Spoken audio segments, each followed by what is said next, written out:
Hello बच्चों, आज का टॉपिक है equation of motion by graphical method. आज हम इक्वेशन ऑफ मोशन देखेंगे ग्राफिकल मेथड से। ठीक है, तो सबसे पहली चीज आपको पता होना चाहिए कि इक्वेशन ऑफ मोशन होती कितनी है। Equation of motion by graphical method. आप सभी को बोर्ड पे क्लियर दिख पा रहा है या नहीं? पहले ये बताइए, बोर्ड पे क्लियर विजिबल हो पा रहा है या नहीं? आपको पता है कि सबसे पहली इक्वेशन क्या है? v equal to U plus A T. Second है s equal to U T plus half A T square. Third है b square minus U square बराबर 2as। ये तीन इक्वेशन ऑफ मोशन होती हैं, आपको पता है। पहली इक्वेशन ऑफ मोशन क्या बताता है? वेलोसिटी टाइम रिलेशन बताता है। कैसे, हम आपको जरा हिंट देके समझाने की कोशिश करेंगे बच्चों, ध्यान से देखना। b equal to U plus A T, तो आपको पहला वाला देखना है और आखिरी वाला देखना है। पहला वाला क्या बता रहा है? वेलोसिटी। दूसरा क्या, लास्ट वाला क्या बता रहा है? Velocity time. तो ये वाला कौन सा हो गया equation? Velocity time relation. Second वाले में क्या होता है? s equal to U T plus half A T square. तो पहले वाले में क्या बता रहा है? पोजीशन। डिस्टेंस क्या बताता है? पोजीशन। तो पहला क्या बता रहा है? पोजीशन। और लास्ट वाला क्या बता रहा है? टाइम। तो सेकंड इक्वेशन ऑफ मोशन को किस नाम से जानते हैं? पोजीशन टाइम रिलेशन से। ठीक है, ध्यान से ऐसे ही बताइए बेटा। b square minus U square बराबर 2as। ठीक है, पहला वाला क्या है? वेलोसिटी। आखिरी वाला क्या है? पोजीशन। तो थर्ड वाला क्या बताता है? Velocity position relation. ठीक है, या पोजीशन वेलोसिटी रिलेशन। तो तीनों के बारे में आपको डिफरेंस पता चल गया कि हम कैसे आइडेंटिफाई कर पाएंगे कि किस इक्वेशन में हमको क्या पता लगाना है, कि वेलोसिटी टाइम रिलेशन पता लगाना है या पोजीशन टाइम रिलेशन पता लगाना है या वेलोसिटी पोजीशन रिलेशन पता लगाना है। इतनी बात क्लियर हो गई? कोई तकलीफ? इसको मैं जरा रब करने वाला हूं। ठीक है, तो सबसे पहले हम क्या करेंगे, एक एक करके इक्वेशन को हम क्या करेंगे, प्रूव करेंगे ग्राफिकल मेथड से। ठीक है, तो सबसे पहली इक्वेशन क्या है? Velocity time relation. ठीक है, एक एक करके देखते चलेंगे, आपको कोई भी तकलीफ नहीं होगी। आपको क्या करना है, सिर्फ अपनी फ़ोन की स्क्रीन पे देखना है। अभी आपको कुछ नहीं लिखना है जब तक कि मैं आपसे लिखने के लिए ना कहूँ। ठीक, जब आपको लगेगा कि जो इंपॉर्टेंट चीज़ है तब उस टाइम लिखना। अभी सिर्फ अपनी फ़ोन की स्क्रीन पे यानी कि बोर्ड पे कंसंट्रेट करो। समझ में आ गया?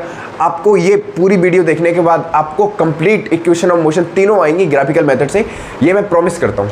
ठीक है, स्टार्ट करते हैं। सबसे पहला क्या है? Velocity time relation. Velocity time relation. ठीक है, वेलोसिटी टाइम रिलेशन के लिए हम क्या करेंगे, एक आपको पहले कहानी सुनाएंगे। आपको क्या करना है, पहले ग्राफ ड्रॉ करना है। ठीक है, मान लो ये ग्राफ है। सबसे पहली चीज क्या करना है, आपको पता है ये वाली एक्स एक्सिस क्या है? ये एक्स एक्सिस है जिसको हम बोलते हैं हॉरिजॉन्टल एक्सिस। समझ में आ गया? ये वाई एक्सिस है जिसको हम क्या बोलते हैं? Vertical axis. समझ में आया? ये वाली क्या है? Horizontal axis. ये वाली क्या है? Vertical axis. हॉरिजॉन्टल एक्सिस पे हमेशा हम क्या कंसीडर करेंगे? टाइम। क्या कंसीडर करेंगे? टाइम। वर्टिकल एक्सिस पे हम चाहे कुछ भी कंसीडर कर सकते हैं, डिस्टेंस कर सकते हैं, डिस्प्लेसमेंट कर सकते हैं, वेलोसिटी कर सकते हैं। समझ में आ गया? हॉरिजॉन्टल पे क्या करेंगे? टाइम। अब देखते हैं कि वेलोसिटी, यहाँ पे क्या लिखेंगे? वेलोसिटी। समझ में आ गया? अब मैंने क्या किया है, मान लो मैंने ये डिस्टेंस मान ली है, इसको नाम दे दिया O, इसको नाम दे दिया A। ठीक है, जो ये OA मेजर किया है हमने, OA को हमने बोल दिया ये U है। क्या है? U है। ऑब्जेक्ट क्या है? अपनी इनिशियल वेलोसिटी के साथ मूव कर रहा है। ध्यान से कहानी सुनना। A पॉइंट पे OA के बीच की दूरी क्या है? U। A पॉइंट पे आने के बाद उसने अपनी यूनिफॉर्म रेट पे वेलोसिटी क्या कर दी? इंक्रीज कर दी। फिर से ध्यान से सुनना। A पॉइंट पे आने के बाद उसने क्या किया? यूनिफॉर्म रेट पे वेलोसिटी को इंक्रीज कर दिया। आपको मैंने ये वेलोसिटी टाइम रिलेशन का ग्राफ बताया था, कैसा था? अगर आपको पता हो तो V और T का ग्राफ कैसा बनता है? Straight line. जब ऑब्जेक्ट यूनिफॉर्म वेलोसिटी के साथ मूव करता है तो कैसा ग्राफ बनता है? Straight line. तो A पॉइंट पे वो क्या कर रहा है? यूनिफॉर्म रेट पे वेलोसिटी को इंक्रीज कर रहा है। यूनिफॉर्म रेट का मतलब ये है कि ऑब्जेक्ट अगर A से B जा रहा है या C जा रहा है, तो बीच में B आ रहा है, तो पहले ऑब्जेक्ट B गया, तो B पे पहुंचने के लिए मान लो 5 किलोमीटर है और वो पहुंच रहा है 30 मिनट में। तो B से C पहुंचने में भी अगर वो 5 किलोमीटर जा रहा है तो उसको कितने मिनट लगेंगे? 30 मिनट्स लगेंगे। समझ में आया? तो equal distance in equal interval of time. बच्चों को सबसे ज़्यादा डिफिकल्टीज आती है ग्राफ समझने में। मैं आपको ग्राफ समझाने की कोशिश कर रहा हूँ। A पॉइंट पे क्या हुआ? A पॉइंट पे यूनिफॉर्म रेट पे उसकी वेलोसिटी इंक्रीज हो रही है। अच्छा, मुझको एक बात बताओ, जब आप गाड़ी को स्टार्ट करते हो क्या एकदम स्पीड हाई कर देते हो? नहीं ना, आप धीमी धीमी एक्सीलेटर बढ़ाते हो। एक्सीलेशन बढ़ाने से क्या बढ़ जाती है? वेलोसिटी बढ़ जाती है। क्यों? क्योंकि आपको पता है ए बराबर क्या होता है v अपॉन टी। एसेलेरेशन बढ़ाओगे तो वेलोसिटी बढ़ेगा, एसेलेरेशन बढ़ाओगे तो टाइम कम लगेगा, क्योंकि इनवर्सली प्रोपोर्शनल है टाइम के। समझ में आ गया। अब सबसे पहली चीज आपको क्या पता है कि जैसे जैसे आपने क्या किया, गाड़ी का एसेलेरेटर बढ़ाया, गाड़ी आप स्टार्ट करते हो सब एकदम तो 100 पे मीटर पहुंच नहीं जाता है, आप धीमी धीमी उसकी स्पीड क्या करते हो, इंक्रीज करते हो, वेलोसिटी इंक्रीज करते हो। ठीक, जब वेलोसिटी धीमी धीमी इंक्रीज करते हो तभी तो ऑब्जेक्ट मूव करता है। ठीक, तो यहाँ पे क्या किया, ओए डिस्टेंस पे ऑब्जेक्ट इनिशियल वेलोसिटी के साथ मूव कर रहा था, तो इनिशियल वेलोसिटी के साथ मूव कर रहा है, तो ये तो नहीं है कि ये कांस्टेंट वेलोसिटी के साथ मूव करेगा। ए पॉइंट पे आने के बाद वो यूनिफॉर्म रेट पे क्या कर रहा है, वेलोसिटी को इंक्रीज कर रहा है यूनिफॉर्म रेट पे। मान लो वो अभी 20 पे जा रहा था नॉर्मल, और वो ए पॉइंट पे पहुंचने के बाद 70 किलोमीटर प्रति आवर चल रहा है, मतलब 70 किलोमीटर पर आवर पे। तो यहाँ पे यूनिफॉर्म रेट पे जब कोई ऑब्जेक्ट यूनिफॉर्म रेट पे मूव करता है, मतलब यूनिफॉर्म वेलोसिटी पे मूव करेगा, तो इस वाले पॉइंट पे ए पॉइंट पे इसकी एसेलेरेशन क्या हो जाएगा, जीरो। जब कोई बॉडी कांस्टेंट वेलोसिटी के साथ मूव करता है तो वहां पे एसेलेरेशन क्या होता है, जीरो। ये तो चीज आपको पता है। देखो, आप ग्राफिकल मेथड को तभी समझ सकते हो जब आपका कॉन्सेप्ट पीछे का क्लियर हो। इतनी बात समझ में आई। तो मैं यहाँ पे ये मान के चल रहा हूँ कि आपको पीछे का जो टॉपिक है वो क्लियर है। ठीक है, तो ऑब्जेक्ट क्या कर रहा है, मान लो मैंने यहाँ से इसका इनिशियल टाइम लिया ऐसे ऐसे ऐसे। ठीक, ये वाला पॉइंट मैंने दे दिया सी, इस वाले पॉइंट को मैंने ज्वाइन कर दिया ऐसे ऐसे, इसको दे दिया डी, इसको नाम दे दिया वी। समझ मारे। तो इसी के लिए इस मैक्सिमम पॉइंट पे अगर मैंने कंसीडर किया ऐसे ऐसे ऐसे ग्राफ जाएगा, इसको नाम दे दिया ई। ठीक, तो जरा ध्यान से इस ग्राफ को देख के बताओ बेटा, जो ई से लेके ओ तक की दूरी है ये क्या है, फाइनल वेलोसिटी वी। ठीक है, यही तो है। समझ में आ रहा है। यहाँ पे ऑब्जेक्ट ओ पे रेस्ट पे और मैक्सिमम पॉइंट पे फाइनल वेलोसिटी। समझ में आ गया। तो इसके रिस्पेक्ट में हमने क्या किया, यहाँ से कैलकुलेट कर लिया। इतनी बात समझ में आई। अच्छा, एक बात बताओ, जो ओ ए ओ सी डी आपको एक रेक्टेंगल दिख रहा है, तो रेक्टेंगल की अपोजिट साइड क्या होती है, बराबर होती है। जितनी साइड ये होगी उतनी साइड ये है, तो ये भी यू होगी। ठीक है, ये आपको ए डी सी ओ आपको एक रेक्टेंगल दिख रहा है, तो ये वाला टाइम क्या है, यहाँ से बॉडी मूव कर रही है तो कुछ ना कुछ टाइम लगेगा, तो ए डी भी क्या हो जाएगा, टी होगा। बात आई समझ में। ए डी भी क्या होगा, टी। और इधर वी ई ओ क्या है, वी, तो वी सी भी क्या होगा, वी। ठीक, इतनी बात समझ में आई। कोई तकलीफ, ग्राफ आपका एकदम तैयार हो गया है। ग्राफ में कोई भी तकलीफ, एक बार फिर से मैं बता रहा हूं, ग्राफ से ही आप सॉल्व कर दोगे यूं, मैं आपको गारंटी देता हूं। ग्राफ समझ लो आप पहले। देखो, पहले ये क्या है, हॉरिजॉन्टल एक्सिस पे टाइम लिया मैंने, तो टाइम मैंने कितना लिया इसके रिस्पेक्ट में, यहां से हमने देखा ओए डिस्टेंस पे क्या है, इनिशियल वेलोसिटी है। ए पॉइंट पे आने के बाद बंदा क्या कर रहा है, यूनिफॉर्म रेट पे वेलोसिटी को इंक्रीज कर रहा है। तो जब यूनिफॉर्म रेट पे वेलोसिटी को इंक्रीज करेगा तो वहां पे एक्सेलरेशन हो जाएगा जीरो। समझ में आ गया, क्योंकि ऑब्जेक्ट कांस्टेंट वेलोसिटी के साथ मूव कर रहा है। तो ए पॉइंट पे आने के बाद वो कांस्टेंट वेलोसिटी के साथ मूव कर रहा है, इसीलिए यहाँ पे स्ट्रेट लाइन है। बहुत सही। बी पॉइंट पे पहुंचने के बाद मैंने देखा कि वो बी पॉइंट तक जा रहा है, मतलब इसकी जो मैक्सिमम रेंज है यहाँ तक आ रहा है, ई तक आ रहा है। ठीक है, ई तक की क्या है, फाइनल वेलोसिटी। तो इस पॉइंट पे जो स्ट्रेट लाइन है, इसके नीचे का अंडर कर्व मैंने ड्रॉ कर दिया, यहाँ पे मैक्सिमम टाइम लगेगा। ठीक है, तो ये क्या हो गया, टाइम। तो ओ से सी क्या है, टाइम। ठीक, तो मैंने ये जितना इनिशियल वेलोसिटी थी इसका भी टाइम कैलकुलेट करना है, तो मैंने क्या किया, यहाँ से ए से डी को ज्वाइन कर दिया। ठीक, ए से डी को ज्वाइन कर दिया, क्योंकि जितना ओ ए होगा उतना ही डी सी होगा, क्योंकि opposite sides of a rectangle are equal. जितना ओ सी होगा उतना ही ए डी होगा। टी ए है, टी ए भी हो गया। बात समझ में आई। ई और ओ क्या है, फाइनल वेलोसिटी है, तो बी और सी भी क्या होगा, फाइनल वेलोसिटी होगा। ग्राफ डन कर दिया जाए, ग्राफ डन कर दिया जाए, कोई तकलीफ। अब हम क्या करते हैं, कंसीडर करेंगे यहाँ पे। ठीक, तो यहाँ पे लिखेंगे कैसे, ऐसे लिखेंगे, consider a velocity time graph, A velocity time graph. अभी आप लिखेंगे नहीं, समझेंगे। ठीक, इन विच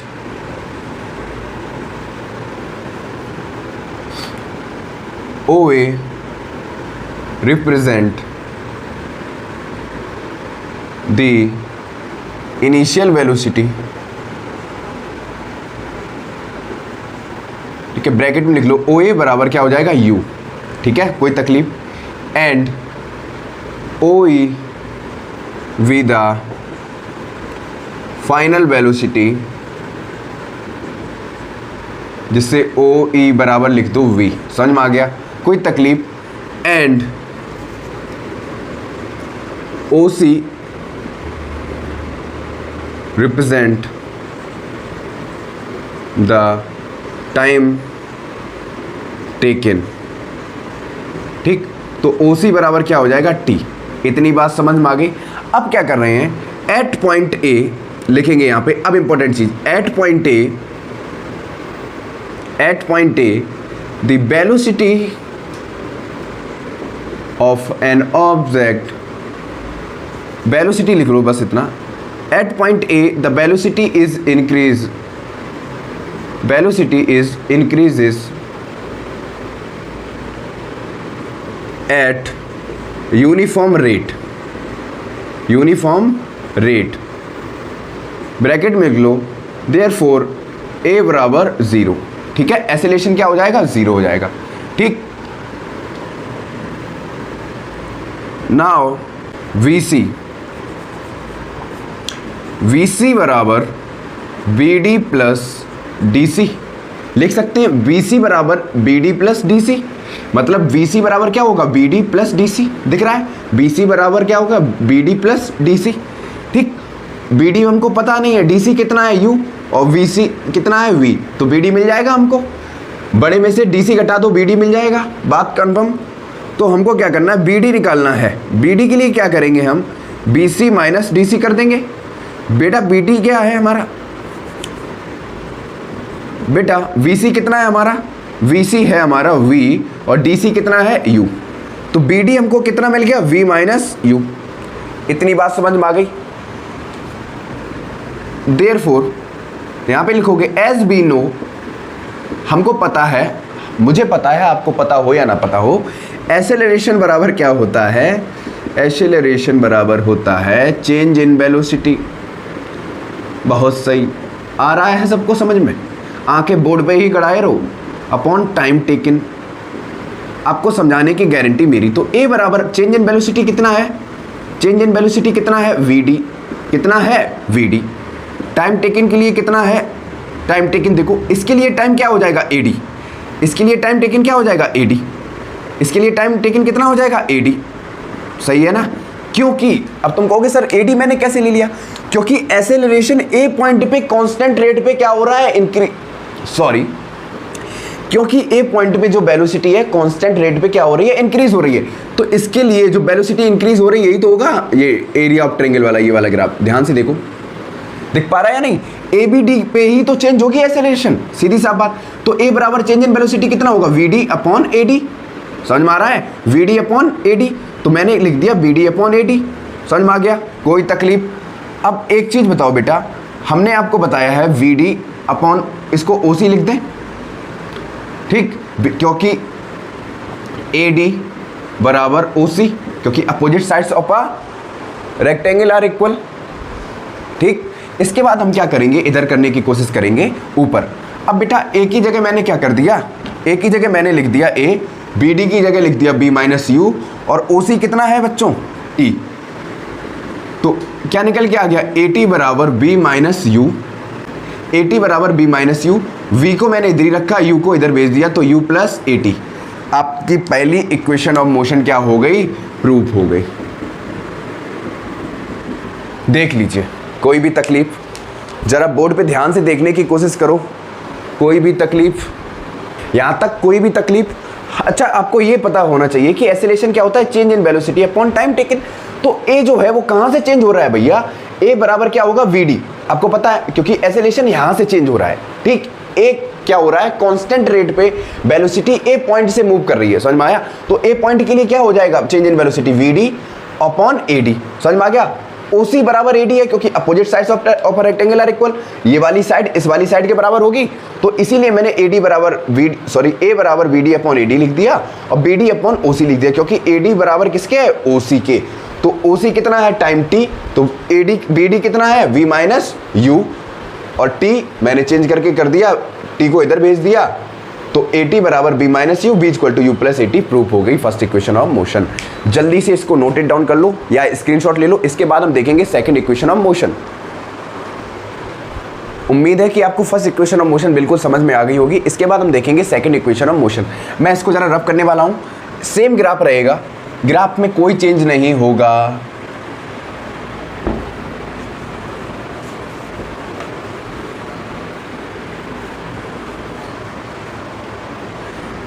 एक बार आप घर पे रिवाइज कर लेना, या फिर एक बार आप सेकंड टाइम ये वीडियो देख लेना, मैं गारंटी देता हूं कि आपको समझ में आ जाएगा। अब सेकंड देखो, सेकंड क्या है, सेकंड क्या है बेटा, अभी मैंने बताया था पोजीशन टाइम रिलेशन। तो अब हॉरिजॉन्टल पे मैं क्या लूंगा, टाइम लूंगा, और वर्टिकल पे क्या ले लूंगा, एस, एस फॉर डिस्टेंस। समझ में आ गया। तो सेकंड क्या है, पोजीशन टाइम रिलेशन। पोजीशन को किससे रिप्रेजेंट करते हैं, एस से। तो अब हमको क्या प्रूव करना है, क्या प्रूव करना है, S equal to U T plus half A T square, यही तो प्रूव करना है। चलो इसको प्रूव करते हैं। तो सबसे पहली चीज कंसीडरेशन आपको सेम ले लिया है, कंसीडरेशन वही रखना है, ठीक। अब आपको क्या करना है, मेरे को एक चीज आपको बतानी है कि कोई भी ग्राफ हो बेटा, इधर देखो, मान लो मैंने ऐसा ग्राफ बना दिया, तो जो ये ग्राफ है, मान लो ये वेलोसिटी टाइम ग्राफ बना लिया, तो ये बी होगा, यहाँ पे क्या होगा, टाइम टी। समझ में आ गया। तो जो ये एरिया अंडर कर्व है हमें से क्या देगा, डिस्टेंस या डिस्प्लेसमेंट। समझ में आ गया। एरिया अंडर कर्व क्या देगा, डिस्टेंस या डिस्प्लेसमेंट। समझ में आ गया।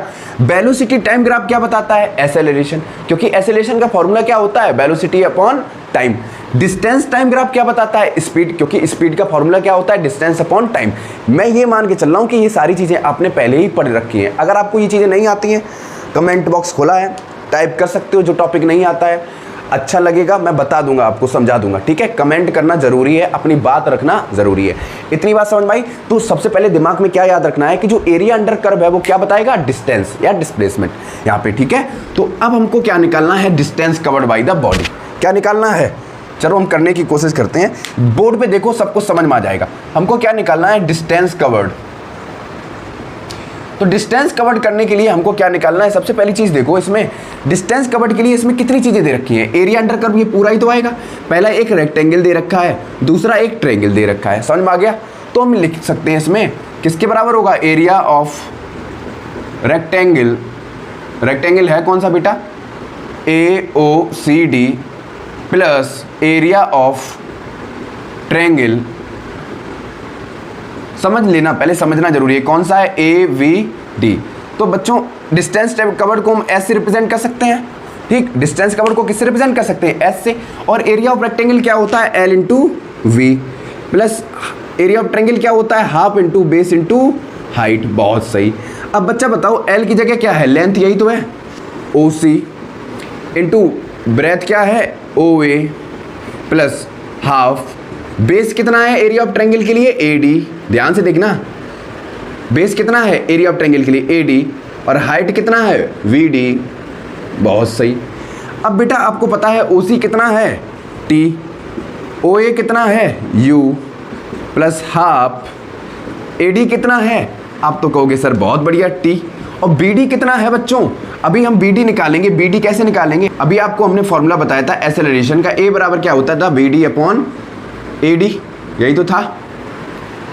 अच्छा BD के लिए हम क्या कर सकते हैं, BD तो हमको पता नहीं। अब सर कहोगे पिछली बार में हमने BD निकाल तो लिया था B माइनस यू, लेकिन हमको पोजीशन टाइम रिलेशन निकालना है। तो पोजीशन टाइम रिलेशन में वेलोसिटी तो इनिशियली वेलोसिटी है, इसमें एक ही तो वेलोसिटी दे रखी है, फाइनल वेलोसिटी का तो कोई रोल नहीं है। तो BD हमको B माइनस यू नहीं रखना है, यहाँ पे चेंज इन वेलोसिटी नहीं निकालनी है, इसीलिए B माइनस यू नहीं करेंगे। तो आपने एक्सेलरेशन का फॉर्मूला पता है क्या होता है, VD अपॉन AD, यही तो था। A बराबर क्या है, VD अपॉन AD। तो A बराबर मैंने किया VD बराबर AD कितना है, T, तो इसको भेज दिया इधर। तो BD बराबर क्या निकल के आ गया, A इंटू टी। समझ में आ गया। तो BD की जगह हम क्या पुट कर देंगे, A इंटू टी। इतनी बात समझ में आ गई। तो इसको हमने S मान लिया। तो S बराबर क्या हो जाएगा, you T plus half, A का इसमें मल्टीप्लाई हो गया A, और T का पावर चढ़ गया स्क्वायर। तो निकल के आ गया S equal to U T plus half A T square. ये भी क्या हो गई, प्रूफ। ये भी क्या हो गई, प्रूफ। जरा देख लो कोई भी चीज। अच्छा आपको बस इतनी तकलीफ होगी सर BD की जगह V माइनस यू क्यों नहीं लिया, बेटा खुद देखो ना, क्योंकि यहाँ पे सिर्फ हम पोजीशन और टाइम रिलेशन के बारे में पता कर रहे हैं, चेंज इन वेलोसिटी नहीं निकालना है हमको, इसीलिए सिर्फ हम एक्सेलरेशन का यूज करेंगे फॉर्मूला का। A बराबर क्या होगा, BD अपॉन AD। तो BD की जगह VD रहने दिया, AD की जगह T दे रखा है तो T को इधर भेज दिया। तो BD बराबर क्या आ गया, A इंटू टी। BD की जगह हमने A इंटू टी पुट कर दिया और सॉल्व कर दिया, आंसर आ गया। कोई तकलीफ, जरा देखो इधर, कोई तकलीफ। जल्दी से फटाफट इसका स्क्रीनशॉट लीजिए, इसके बाद हम थर्ड इक्वेशन ऑफ मोशन देखेंगे। यहां तक तो आपको कोई भी प्रॉब्लम नहीं होगी, इतना तो मैं गारंटी के साथ कह सकता हूं। ठीक है, स्टार्ट करें आगे। स्क्रीनशॉट लीजिए फटाफट।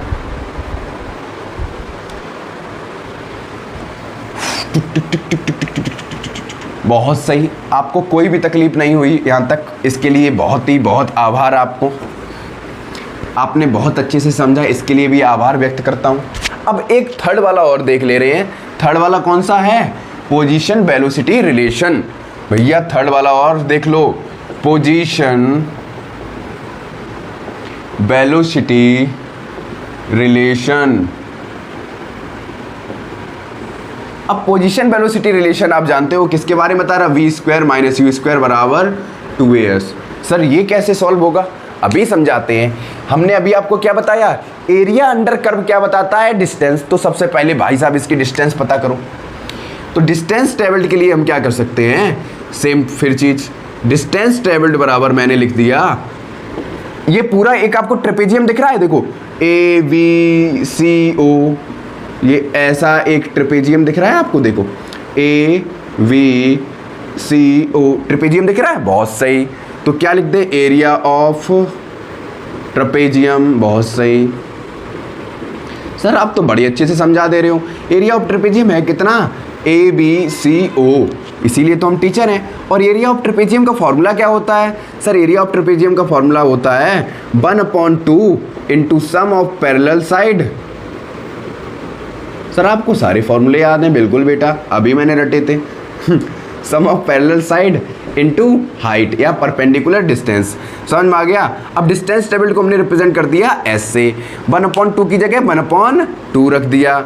अच्छा बेटा एक चीज बताओ, पैरेलल साइड तो यही दोनों होंगी, क्योंकि अगर इसको आपस इधर बढ़ाओ, इसको आपस इधर बढ़ाओ, तो ये दोनों आपस में कभी मीट नहीं करेंगी। लेकिन अगर इसको इधर बढ़ाओ, इसको इधर बढ़ाओ, तो एक पॉइंट पे ये मीट कर जाएंगी। तो पैरेलल साइड कौन सी हो गई? OA और VC। और नॉन पैरेलल साइड कौन सी हो गई? ABC। समझ में आ गया? तो पैरेलल साइड कौन सी हो गई? पहले देखो, सम ऑफ पैरेलल साइड कौन सी हो गई? OA प्लस VC, ठीक है। और जो नॉन पैरेलल साइड है वो कौन सी हो गई? AB। समझ में आ गया? कोई तकलीफ? कोई भी तकलीफ यहाँ तक? सेम चीज फिर सॉल्व करेंगे।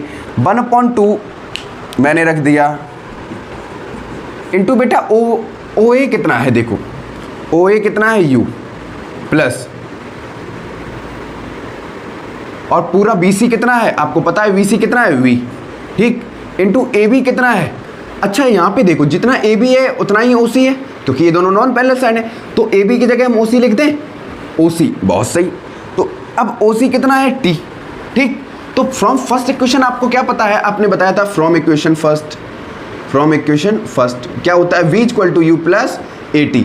तो T के लिए क्या हो जाएगा? V minus U upon A। समझ में आ गया? तो T की जगह हम क्या सब्स्टिट्यूट करेंगे? V minus U। तो पहली चीज फिर लिख लो, S बराबर 1/2 इंटू U प्लस V, और OC की जगह क्या है? T, ठीक है। OC की जगह क्या है? T। अब T की वैल्यू अगर हम सब्स्टिट्यूट करें यहाँ पे, इसके बाद तुम यहाँ देखना, ठीक है, ये यहाँ पे, ठीक है, यहाँ से यहाँ देखो। अब मैंने लिख दिया S की जगह S 1/2, ठीक है, इंटू U प्लस V, और T की जगह हम क्या रखें? क्या रखें? V minus U upon A। समझ में आ गया? कोई तकलीफ? अच्छा ये फॉर्मूला तो जाना पहचाना लग रहा है। S बराबर क्या हो जाएगा? V square minus U square upon 2A। क्यों सर? सर ये कैसे लिख दिया आपने? अभी समझाते हैं बच्चों। आपने पढ़ा है A plus B, A minus B क्या होता है? A स्क्वायर माइनस का B स्क्वायर, यही तो फॉर्मूला होता है। सर आपको मैथ्स भी आती है? बिल्कुल बेटा, जरा समझते हैं। अब 2A को इधर भेज दिया, तो 2AS बराबर क्या हो गया? B square minus U square. तो इसको सही से लिख दें, क्या लिख सकते हैं? V square minus U square बराबर 2AS। थर्ड इक्वेशन क्या हो गई? प्रूफ हो गई। देख लो, तीनों इक्वेशन को हमने बड़े आराम से क्या कर दिया? आपके सामने प्रूव कर दिया। आपको कोई भी तकलीफ हो कमेंट में प्लीज़ बता दीजिएगा, कहीं गलती हो गई हो समझाने में वो भी कमेंट में मेंशन कर दीजिएगा, क्योंकि बोर्ड पे लिखते हैं तो लिखने टाइम सोचते कुछ और हैं, गलती से लिख कुछ और जाता है। कोई भी गलती हुई हो उसके लिए माफ़ी चाहते हैं। अगर आपको समझा नहीं पाए हो तो कमेंट में फिर से बता देना, नेक्स्ट वीडियो में और इम्प्रूवमेंट करके दिखाऊँगा, ठीक है। आप यहाँ तक का स्क्रीनशॉट ले लीजिए। मेरे को कंफर्म है कि आपको तकलीफ नहीं होगी। एक बार अगर आपको तकलीफ हो तो फिर से वीडियो देख लेना, आपको पूरा समझ में आ जाएगा डिटेल में, ठीक है। क्योंकि आप फर्स्ट टाइम इसको कर रहे हो तो बच्चे को पहली टाइम ये लगता है कि सर हमको पहली बार में आ जाना चाहिए। नहीं, अभी आपकी लर्निंग प्रोसेस है। लर्निंग टाइम आपको क्या करना है? प्रैक्टिस नहीं करनी, लर्निंग टाइम आपको सीखना है, ठीक है। चीज़ें इन्वेंट करनी है कि चीज़ें होती कैसे। इसके बाद आपको प्रैक्टिस करना है। पहले आप कंप्लीट वीडियो देख लेना पूरा, इसको कॉपी में नोट कर लेना। नोट करने के बाद क्या करना है, एक बार देख देख के आपको सारा लिखना है। उसके बाद बिना देखे आपको क्या करना है, तीनों इक्वेशनें प्रूव करनी है। ठीक है, अगली वीडियो के साथ जल्दी मुलाकात करेंगे। आई होप आपको इक्वेशन ऑफ मोशन समझ में आया होगा।